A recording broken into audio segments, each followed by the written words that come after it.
Assalamu alaikum, my dear students. We are discussing topic biotransformation. Under the heading of biotransformation, we have discussed about what biotransformation is, what is ATP, what is its role, what is structure of ATP. Now it is the turn of one more process that is called glycolysis. So before going through this topic, before giving you detailed description of this glycolysis, let me tell you that what metabolism in general is.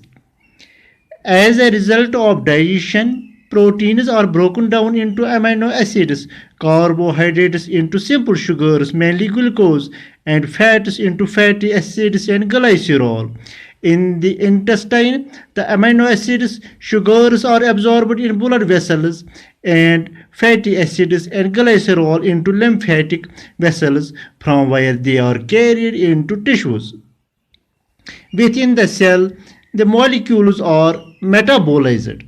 When they reach to the cell, these molecules are metabolized to provide energy, or we can say or build up in other molecules. So this process is called metabolism, or we can say metabolism is a complete description of chemical process occurring in a cell.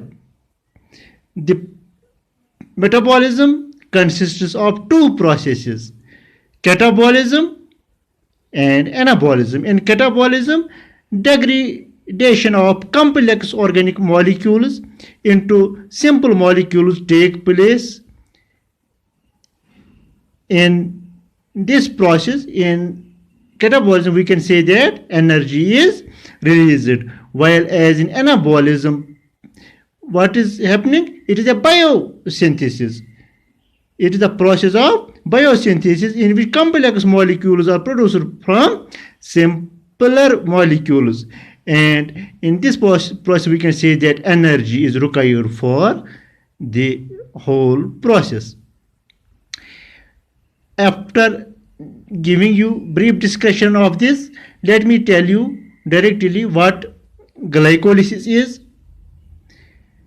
Today I am going to give you introduction of glycolysis. Glycolysis is the universal sequential conversion of glucose into pyruvate with the release of energy.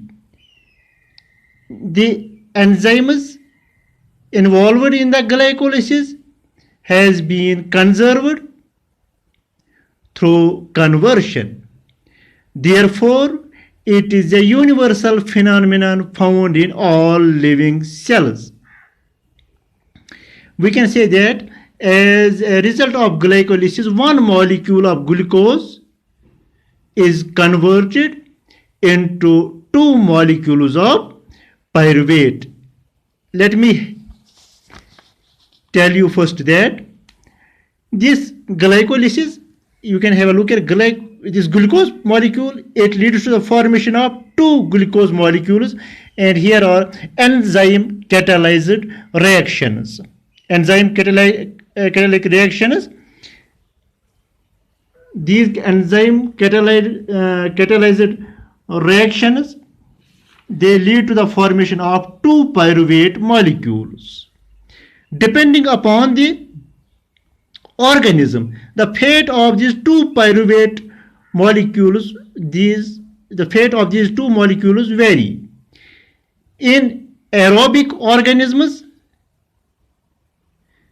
pyruvate is completely oxidized to carbon dioxide. Again, in aerobic organisms, pyruvate is completely oxidized to carbon dioxide, while as in anaerobic organisms, you can have a look here. In anaerobic organisms, pyruvate is fermented to form ethanol. You can have a look here on one side. Pyruvate is,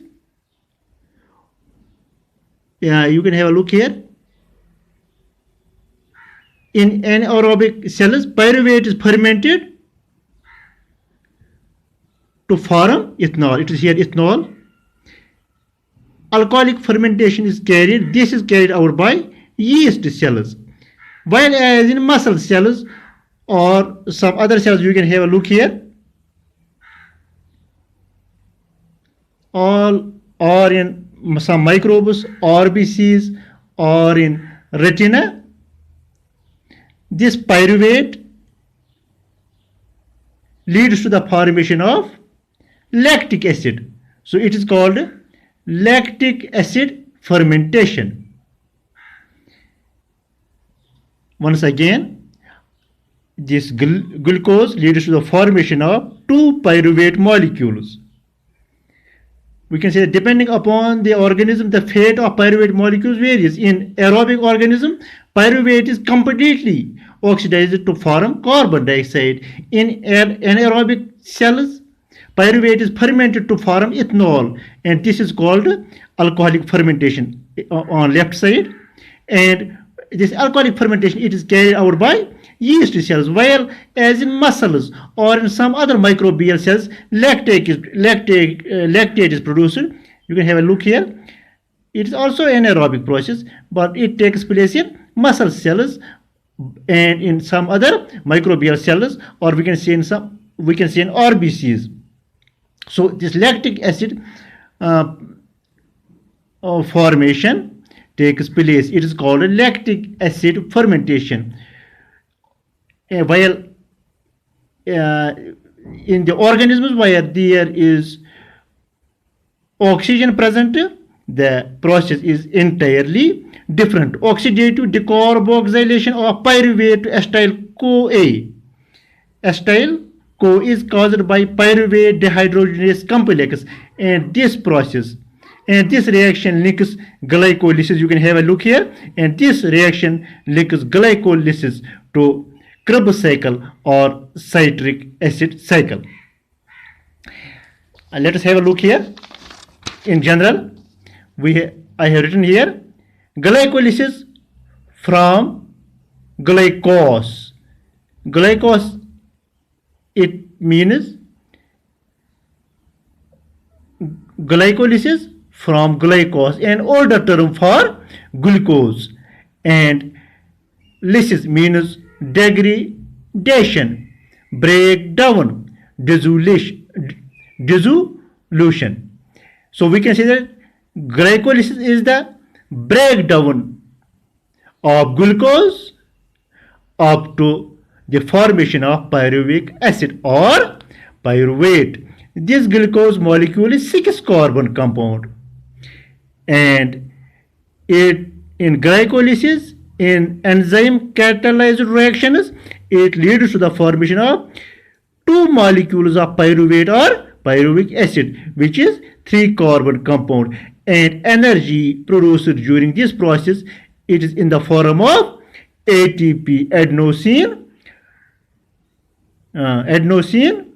triphosphate, and NADH,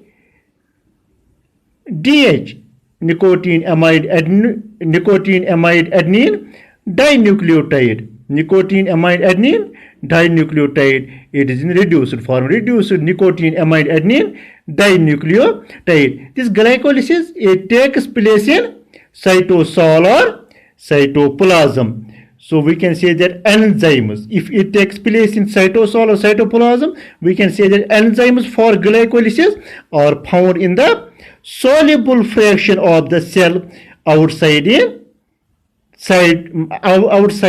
mitochondria. We can say these enzymes are present in the cytoplasm or cytosol.